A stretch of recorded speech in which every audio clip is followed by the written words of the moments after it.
Hi everyone, Jamie Humphries here for Six String Alliance, and today we are taking a look at The Ocean by Led Zeppelin.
Sailing around, singing songs till the night turns into day. Used to sing about mountains, but the mountains washed away. Now I'm singing all my songs to the girl that won my heart. She is only 3 years old and a real fine way to start. Oh yeah, sure it's fine. I blow my mind. When the days are going down, yeah, yeah, yeah.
So in today's video, we're going to be taking a look at the guitar parts performed and recorded by Jimmy Page on the classic 1973 track, The Ocean by Led Zeppelin. This was taken from their, I believe, 5th studio album Houses of the Holy. So recently I took part in a video over on Produce Like a Pro where we did a cover version. We put a band together, a collaborative effort, and we did a cover performance of The Ocean by Led Zeppelin. It was a video for the Blackstar Polar 4 audio interface, although I used the Polar 2 for the guitars and the bass. The Polar 4 was used for the drums and during the mixing side of things. And the track came out really well. I played guitar and bass, had a very dear friend of mine, Thomas Wikström from Sweden. He's in a band called Therion. He did a wonderful job with the vocals, and we had James Gillingham on drums, who did a really incredible John Bonham impersonation. The song came out so good, and I enjoyed learning the parts so much that I thought this would make for a fun and interesting lesson for you all. So before we get into the lesson, just want to mention that if you click the link in the description to this video, you can download the tab. And also I'm giving away my preset that I made for the Blackstar St. James plugin, the tone that I came up with for recording both the performance and also this lesson. So if you already have the Blackstar St. James plugin, then you can just simply load it, or there's also some links in there if you'd like to buy the plugin. The preset I've done is, I think, specifically for the St. James Suite, which is the one that has all of the pre and post effects, as well as both the EL34 and the 6L6 version. Although you can buy individual versions for each amp, they don't have all the pre and post effects. So I don't really think that the preset will work with those, but it's a really, really nice plugin, this. So let's just talk a little bit about equipment. Now, I'm not much of a cork sniffer. I'm wearing my Led Zeppelin t-shirt today, just to give me an excuse to wear it. And I am a fan of Led Zeppelin, but I'm not one of these people that delves deep into, what color socks they were wearing or what brand of tea they were drinking when they recorded the album. I just enjoy the music. And it's like that even really for guitar players that I'm into more so, like Van Halen or Brian May or Ty Tabor, King's X. I know certain things about gear and whatnot, but I don't really go too deep into that. I just enjoy playing. Now, I did a little bit of a question on my social media and said, guys, what do you think? Tele or Les Paul? And I read a lot of posts on forums. It's the Tele, and the Tele does make sense. For a lot of it, Jimmy Page did record with a Telecaster, but then some of the lead stuff sounds like it's out of phase. And some people pointed out that Jimmy's Les Pauls didn't have the out of phase capabilities until post Led Zeppelin. And but that's not to say he didn't have a Les Paul that was wired that way. Maybe he had something else that did it. I don't know. So to satisfy both camps, I chose to use the Telecaster for all the rhythm parts. I thought it sounded pretty much like a Tele. But as I said, the lead parts, there was something a little bit out of phasey to me going on. So I used my Les Paul Modern, which you'll see in a moment. And that has an out of phase setting. It sounds really cool when you have it on the neck and bridge positions and you pop the out of phase on the neck pickup and it gives you that squawky sound. And I could really hear that. There was definitely something going on. But as I said, this is just my interpretation of the tone. I don't know whether that's what he did. He probably used the Telecaster, but who knows? We can only speculate. So that's how I've got the sounds. Now, in terms of the guitar tone, I'm using the Blackstar Polar 2 as a way of getting my guitar sound in. I'm just using the standalone plug-in version of the Blackstar St. James Suite. So I'm outputting from this interface and recording in the other room. But that being said, with the enhanced control on this audio interface, it's great for being able to get a good non-clipped signal and really get the feel of the front end of an amplifier when you're using plugins. That's why I like using this interface so much when I'm using software amps. So I'm using the EL34 version. If we just go along here and click, we got a little bit of pre-effect, sorry. I'm using a bit of compression. I'm using the EL34 version of the St. James. There with the cab rig, I'm using a St. James Tuba 12, and I think that's an Artisan Tuba 12. And for the mics, I'm using a ribbon mic on the St. James cab and a 57 on the Artisan cab. I thought that gave a pretty cool sound. On the post effects, this was pretty cool. I'm using the delay. Now, Jimmy Page did use an Echoplex a lot and quite often for a bit of that sort of tonal dressing. And to me, it sounds like there's a very tight delay on there. There's that obvious room reverb on there. It sounds like obviously they've mic'd up a space, but there sounds like a very tight delay. So I've tried to emulate that with the delay within the plugin, a very short delay, but it's got this wide setting. So it gives you a little bit of stereo width with the delay, which is really nice. And then onto the reverb in Cab Rig. If I just go back to Cab Rig, actually, I am using a little bit of ambience, but I couldn't quite get the sound that I was after. It was a little bit too dark. I think it would be nice if at some point you could do a little bit more, with the Cab Rig room. That would be a really good update, actually. So I'm using the reverb here. And I've just blended in a very small hall. And then there's some low cut. I think it's around about 110 hertz. Then I'm boosting some low mid. I think I'm boosting around about 500 as well, just to give it a little bit more of that, body to the guitar. And, then there's a bit of top end as well, around about 5K I've boosted.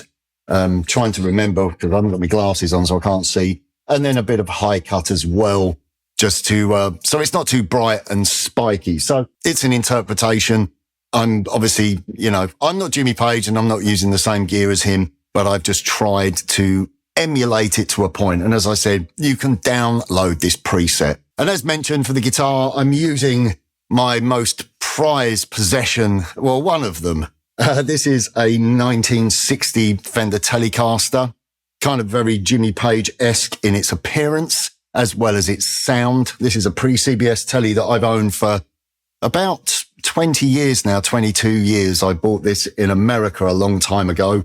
And also my Les Paul Modern, which we'll see when we get to some of the lead parts. Now, this track is very interesting for a number of reasons. First of all, it feels like two tracks put together.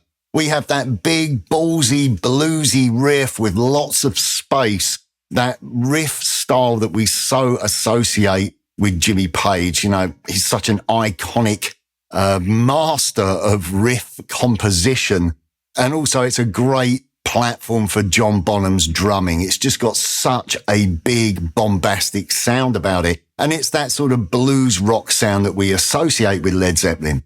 But then at the end of the track, we completely change the feel and we go into this bizarre sort of 1950s doo-wop sort of style, especially with the vocals. And then Jimmy Page is just improvising. That end section is very interesting. And we'll talk about that when we get to it. I'm sort of quite proud of myself for how I decoded the guitar in that section. Now, something else that's very interesting about this track is the use of different time signatures. We are using a 4/4 time signature.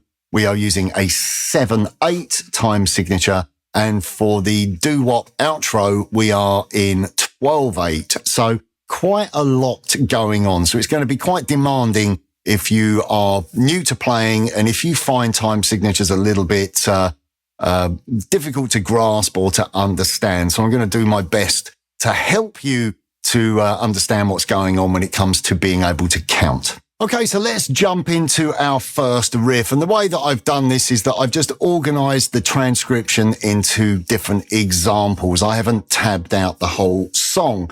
So we're going to take a look at the main riff to start with. So let me just play it through for you. Here we go.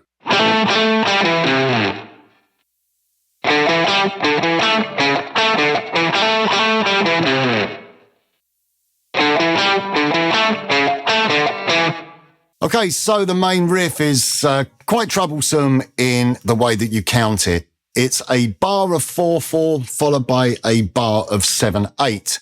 Now, when you're counting a bar of 4, that's 4 quarter notes to a bar. 1, 2, 3, 4. We can subdivide those quarter notes into 2 eighth notes per beat, which will give you a total of 8 eighth notes to a bar. So that's 1 and 2 and 3 and 4 and, or you could simply count those 1, 2, 3, 4, 5, 6, 7, 8.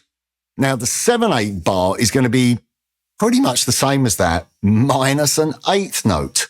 So if you prefer to count an eighth note pulse, I think that's probably the best way to do this. For the first bar, count 1, 2, 3, 4, 5, 6, 7, 8.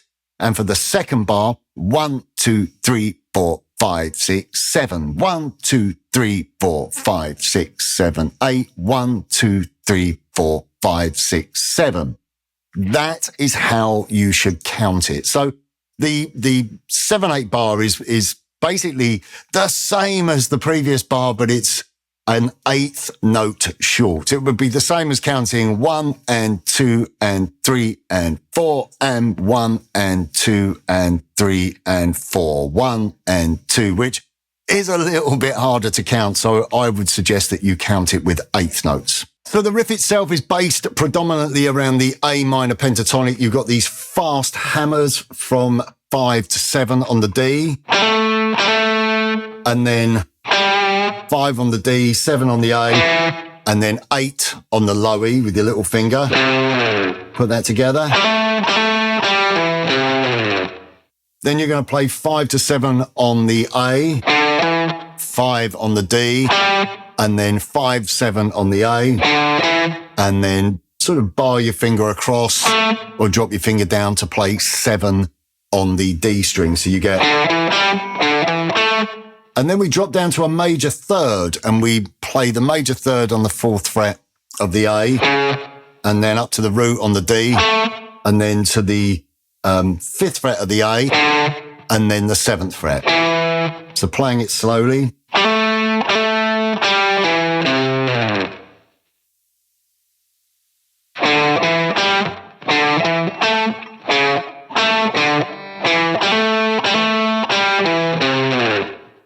Now, it's really important to cut certain notes off. Space is everything. So, pay attention to muting with your left and right hands, or if you use a volume pedal, just try to keep the space, basically. And a word about the sound as well. Obviously, you can download my tone. It's quite a bright, shrill sort of sound, especially with the bridge pickup of the Tele. And we're not really using that much gain. So if you sort of choose to do your own thing with the sound, try to not go for a heavy metal sound. Go for a classic rock sound with a mild amount of gain. Okay, now on to the next example. This is example 2 on the tab sheet, and this is the verse riff. Let me play it through for you. Here we go. 3, 4.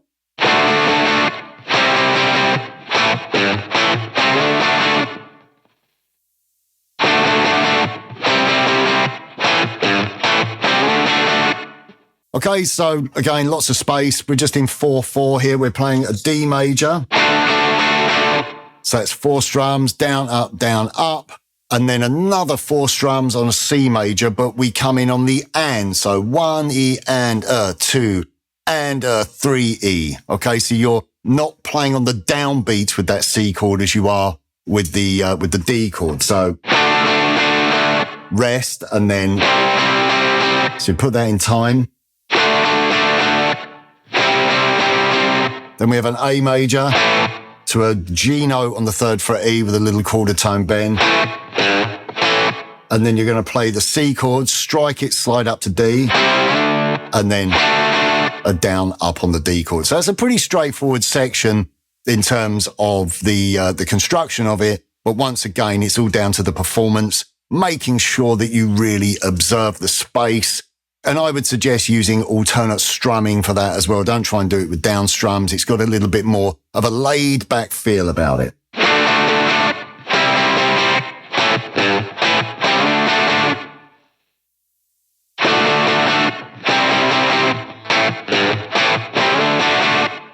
Now we're on to example number 3. And example 3 is just a variation on the main riff. The only difference here is that we've got some percussive mutes instead of the space. I've given you a couple of examples of what he played, but on the performance track, I just did my own thing. So I wouldn't really put too much importance. just playing the muted open A string. So I'm just going to play through the example for you so you can see exactly what's going on.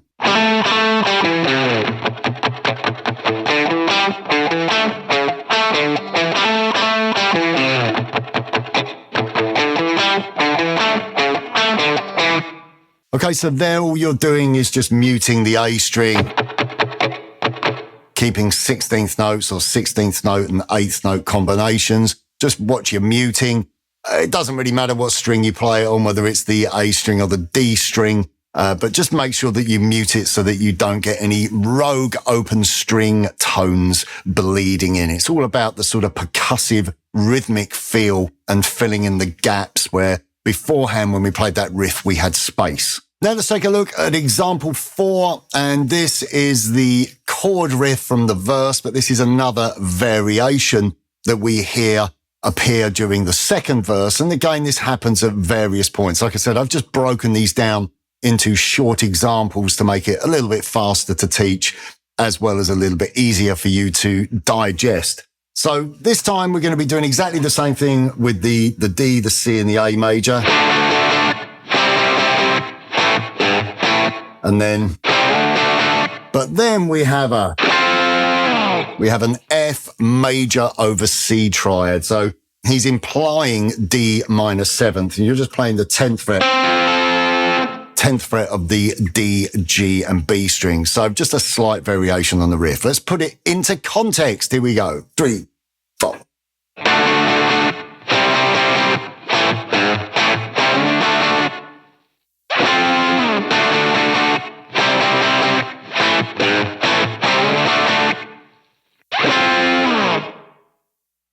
Now we're on to the Les Paul, using my Les Paul Modern. This is an absolutely fantastic guitar. The main reason I use this guitar, well, 2 reasons. First of all, the iconography, the look of it. Although Jimmy is associated with the Telecaster a lot in the early days and in the studio, of course, he used the Les Paul Live. So I wanted to satisfy the people out there going, no, it was a Les Paul. So I'm doing some of it on the Les Paul. But also, this out of phase sound, if I just play...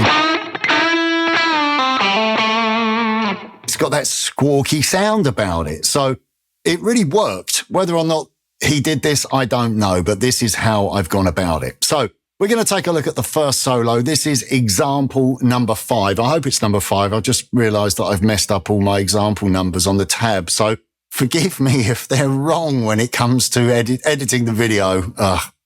Yeah, I might have to put some corrections on screen. We'll see. Anyway, this is example number 5, and this is the first guitar solo. Now, this solo is played over the main riff, so it's going between 4/4 and 7/8. So it makes the phrasing a little bit hard. So we're in A minor pentatonic. We're going to start off with a unison bend. We're playing the B string at the 5th, bending 7 up. And then you re-pick that 7, release, and then... That's that opening phrase.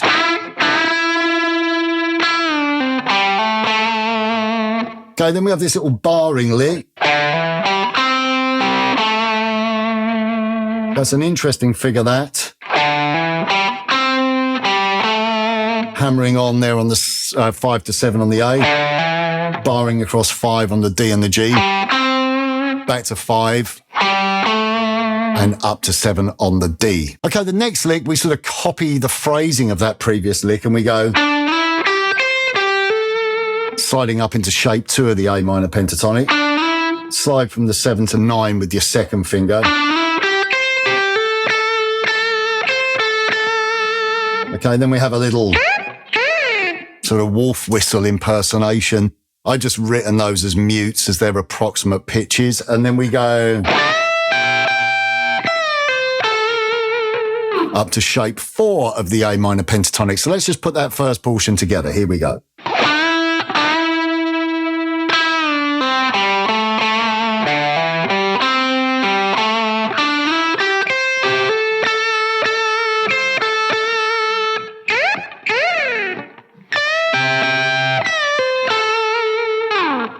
Into the next lick, we slide into the major 3rd on the G string, up to the root, and then pull off. Now we're just going to play the G note on the B string, But on the original recording, this open G snuck out, so he obviously struck that by mistake. I have shown that on the tabs. You get... But you don't obviously have to play that open G, but I put it there. So you come out of that.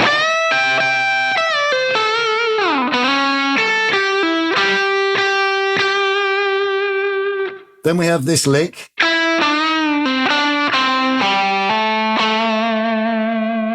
So you're playing the B string at the 5th and then bending up, letting down. Okay, bend up, release, that's on the 7 on the G. Pull off to 5 and then.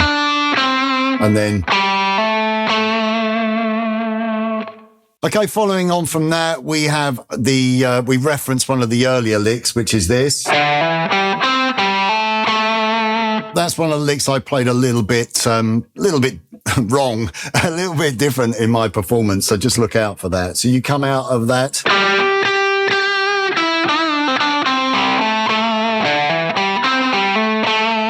That's how it should sound. So you're hammering 5-7 on the A and then 5-5 on the D to the G. And then hammering from 5 to 7 and then re-picking that 7. So you'll get...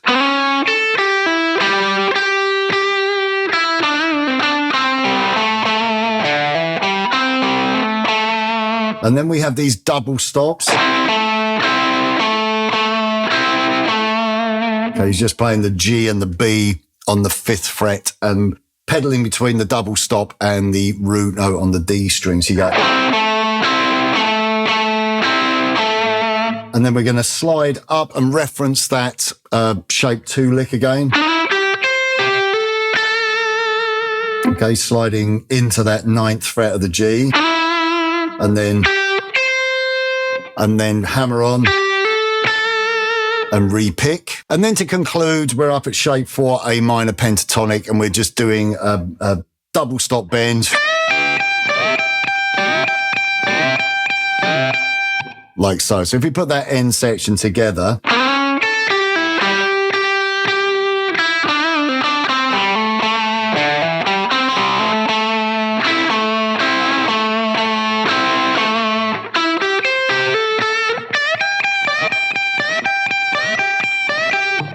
Okay, so there you have the solo. Some classic sort of rock and roll style licks. Make sure you follow the tab and piece it together nice and slowly. Okay, so now we're on to example number 6, and this is another variation on that verse riff. This is the section that appears after the first guitar solo. Now, this is essentially the same riff. It's exactly the same chord part that we've seen.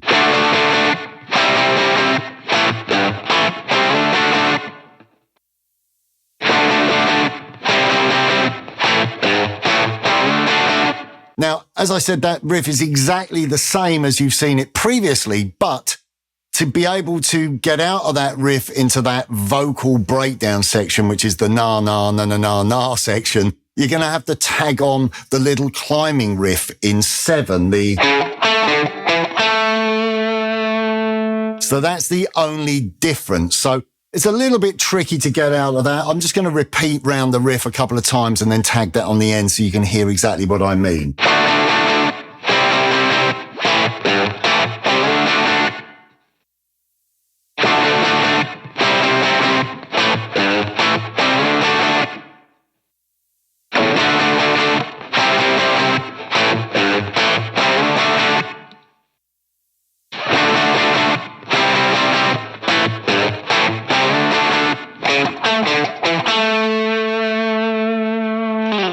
I played it a little bit more than a couple of times. I just played the part. But as you can see, you've got to be able to come out of that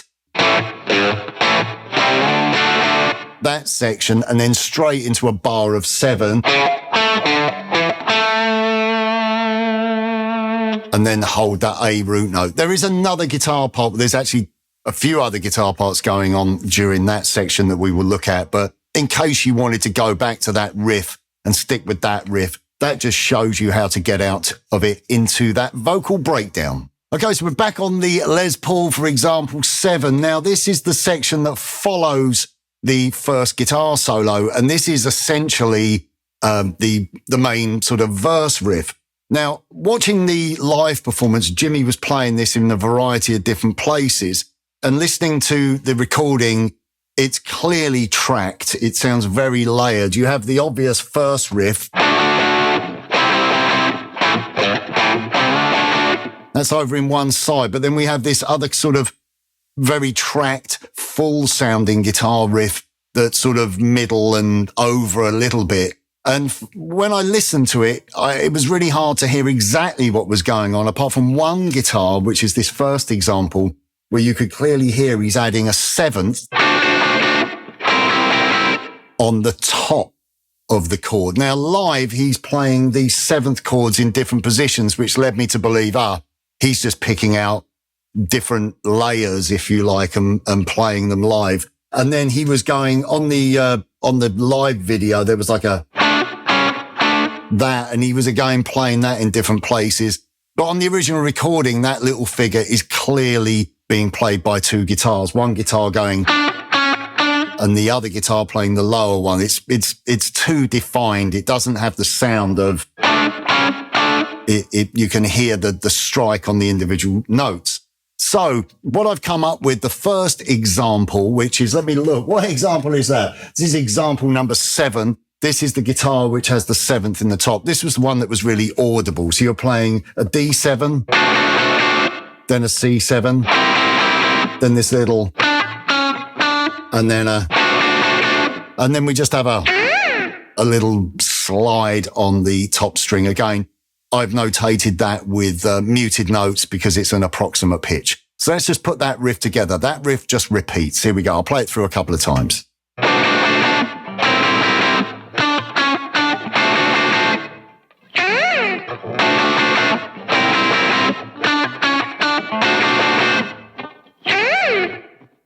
Okay, now on to example 8. And for this example, I used quite a healthy dose of artistic license. This was one of the parts that I very much based on a position that he was playing live. As I said, he was always all over the place live when you watch the live video.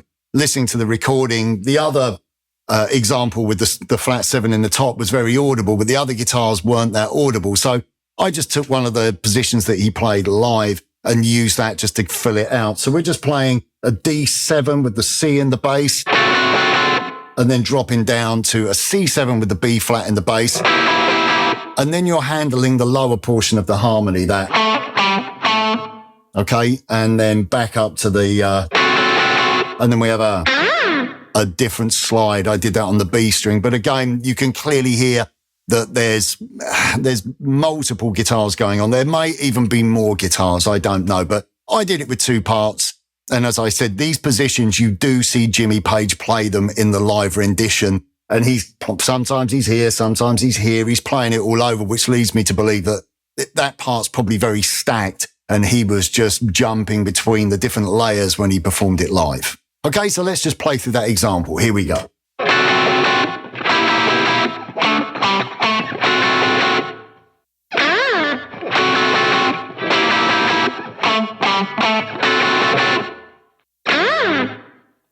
Okay, so I've given you 3 different guitar parts for that section. If I was going to play that live, I would use that one.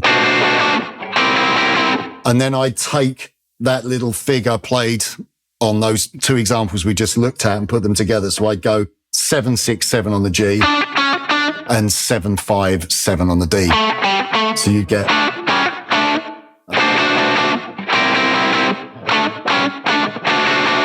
So that's kind of the way that he does it live, but like I said, all over the place. So I'll leave that entirely up to you. Okay, so we're back on the Telecaster now for example 9.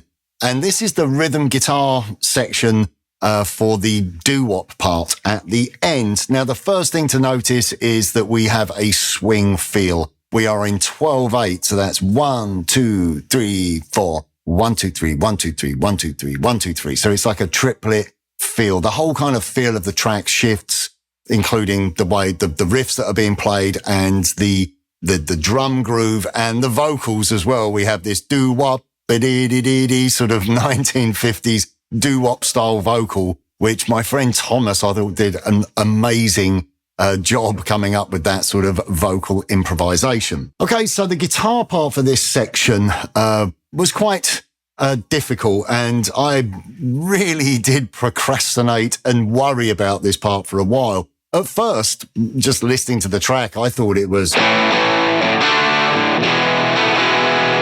this thing going on at the end, and I watched a few other videos where people were sort of playing similar things, which of course does work. But I isolated the guitars using Isotope RX11, and then I took the isolated guitar track and I put it into Amazing Slow Downer, which is a very old and simplistic piece of software, but just for me, it just does what it's meant to do. And I was moving the panning around, and it's two guitar parts for the most part. The first time there's a left-hand overdub. We'll talk about those bits when we get back to using the Les Paul. But I could hear something. I could hear this.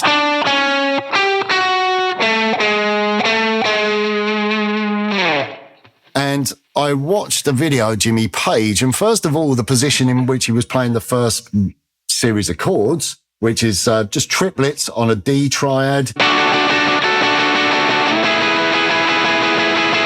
up to an E triad. It was quite nice to sort of see the position that he was playing them in. So you're going 1, 2, 3, 4.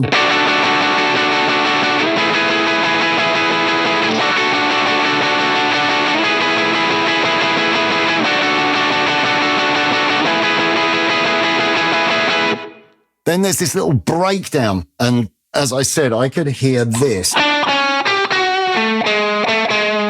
And then I saw the video, and then my ears went bang and tuned in completely.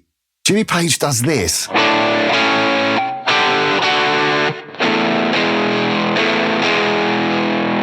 It's absolutely genius.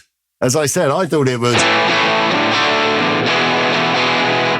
was something along those lines, but it's this little melodic figure that really plays a big part in the way that it interacts with the other harmony. So you're playing an open A and playing 12 on the D to the 11 on the D. So it's like an A sus4 to A, and then you do a D sus4 to D,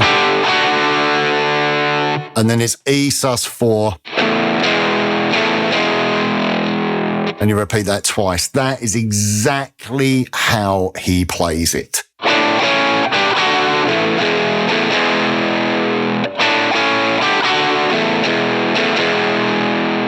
Which is a really, really cool part. So let's put that together. Here we go. 3, 4.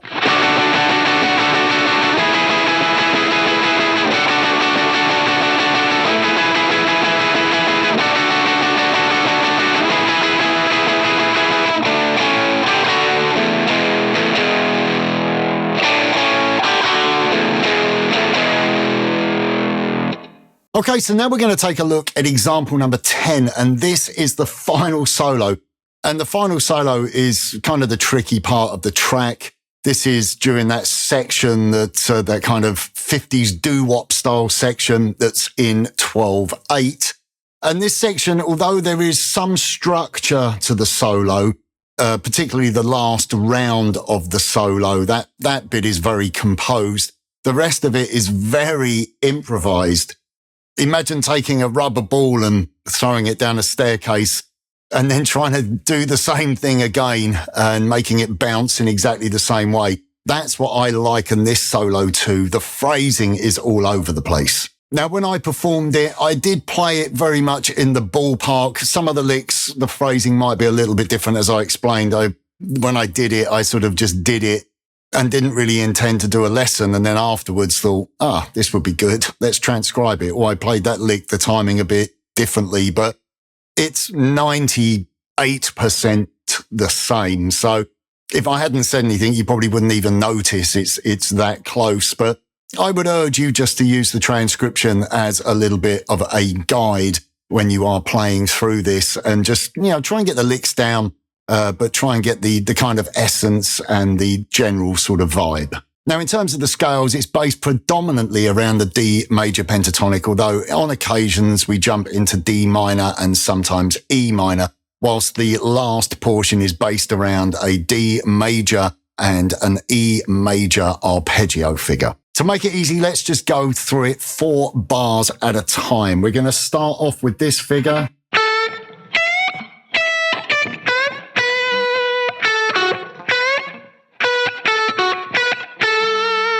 Okay, so lots of bluesy phrasing on the top 2 strings. I'd advise that you download the tab and study the tab closely to what I'm playing. So one more time.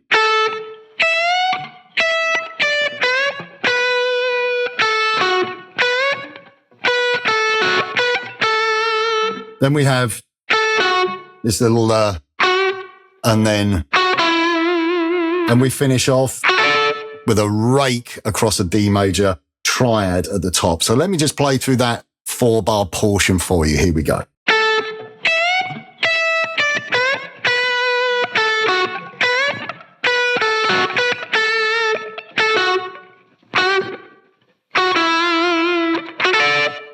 Okay, now on to the next section. And from a transcription point of view, this bit was a bit nasty because there's quite a lot of these sort of groups of straight 4s. Even though it's a triplet feel, he's playing very straight over the top. So again, I've tried to transcribe it as accurately as possible for the tab, and I tried to sort of capture some of that with my rendition in the performance. But again, really study the recording to get the phrasing down. So once again, let's just take the next 4 bars. Let's have a look at the opening lick. Okay, so we kick off with...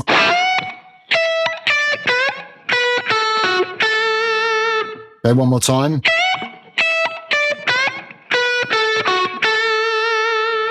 Okay, now we have one of those sort of straight feeling figures where we're grouping straight 8th notes over the top of the triplet feel. We're going...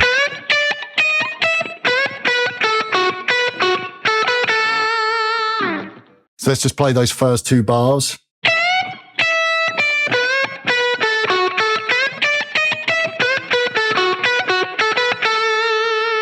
Okay, that's the beginning of the next bar, that final phrase. So coming in with the final 2 bars, we go...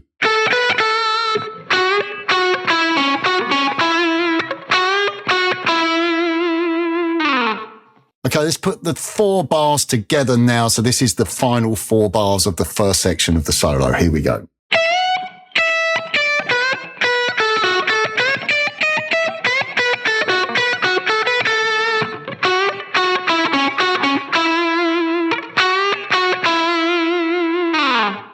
Okay, now following on from the first portion of that final solo, we have this little descending figure, which is following the...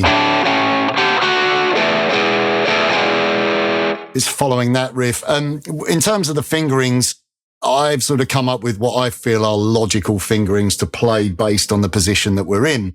Now, on the original recording, the second and third time round, the guitar in the right channel plays this lower figure.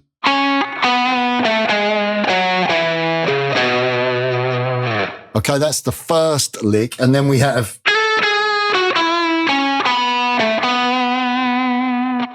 Now, for some reason, on the first time round, after that first section of the final solo, the right guitar goes... And then... It just plays that figure twice, and another overdub comes in and goes... But then every other time, the guitar in the right channel plays both of those parts. So it will go... And then... So for the purpose of the transcription, I've just shown that variation. I think that makes more sense. I don't know why there's this random overdub of the high guitar the first time round, when every other time he combines the 2 parts. So you'll come out of the final portion of the solo and straight into that little rundown. Let's have a listen to that.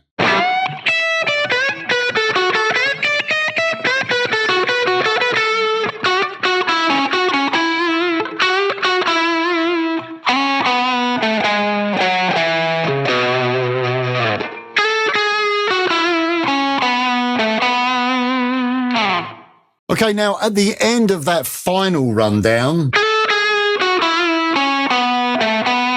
we have this little rake across the D triad, and that appears at the end of that rundown bar, because when we come back into the solo, we go,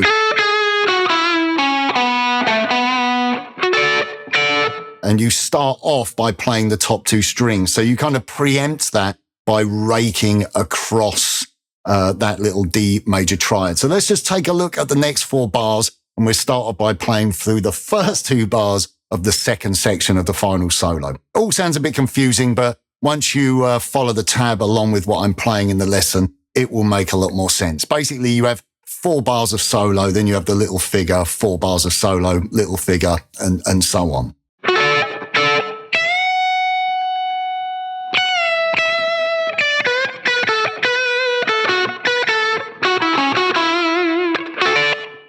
Okay, let's just play that slowly. That's the first 2 bars. We start off with the rake, and then the top 2 strings, and then this bends, repick, release, then into some bluesy bending phrases again. It's all kind of very similar.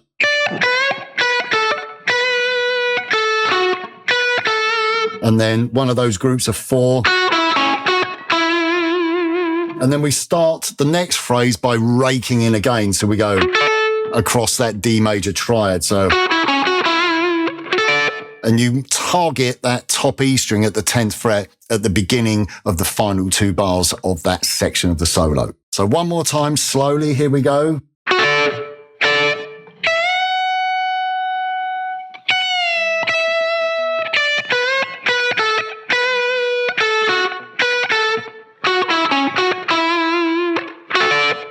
Okay, let's take a look at the final section. We start off with this. Okay, and then we go. So there you're moving up to E major pentatonic. So.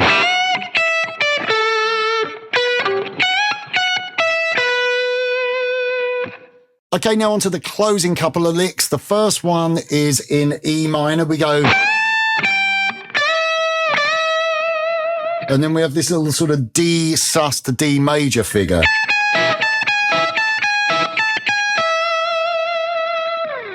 So if you put that final section together, you get something like this.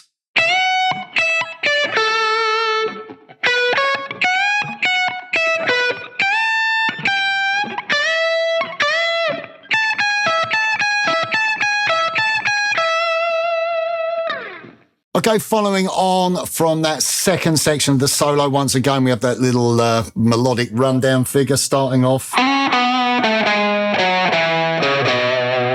And then.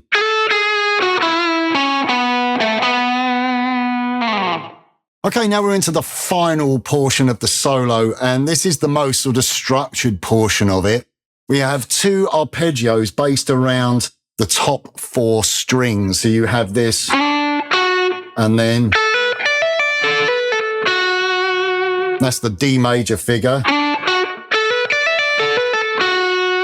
And then we slide up to E.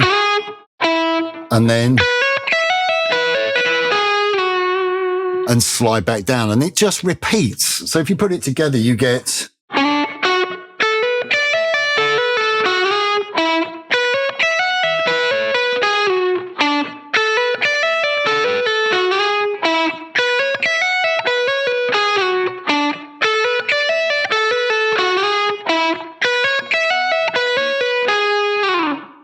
Couple of things to take care of there is there's groups of 4 and groups of 3. So you slide in and then you have a group of 4. Very straight. And then a group of 3. Okay, so take care with that and keep your first finger barred across the top 2 strings as you switch positions. So 1, 2, 3, 4. And then.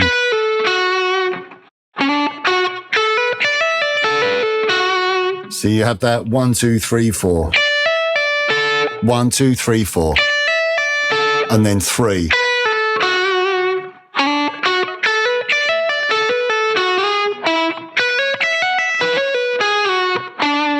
So So the timing of that is a little bit tricky. Okay, then we finish off with a Chuck Berry style bending lick, first of all around D minor pentatonic. So you're just bending the G up a whole tone and barring across the top two strings. And then we move that up and do it in E. And you finish off by bending the 14th fret up. Let's just play through that portion of the solo in its entirety. Here we go.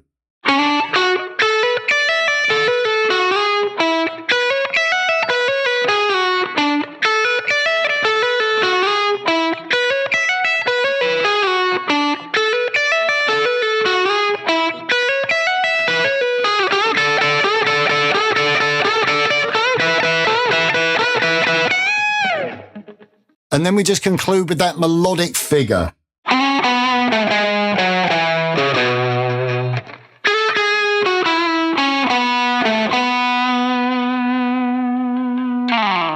And you leave that final note to sustain. So that solo is pretty demanding. And like I said, I'd really advise that you download the tab and follow along with exactly what I'm doing there. I'm sort of reading my notes next to me on my iPad, reading the chart there just to make sure that I play all of the right notes. But again, once you've got the notes down, really spend some time working on the phrasing, because the phrasing is the key here. The way he plays this section is just fantastic. You know, Jimmy's got a very unique approach to playing lead guitar, and some people think it's a little bit messy and a little bit scrappy, but I just think that's the charm of his lead playing. And this is a great example of that sort of improvisation with some structured licks. Anyway, that's it from me. If you don't already, please subscribe. I was looking at my stats lately, and loads of people watch my videos, but they don't subscribe. And I'm really trying to push the numbers up. So if you could click the button, that would be much appreciated. That's it from me. Take care, and I'll see you very soon. Bye for now.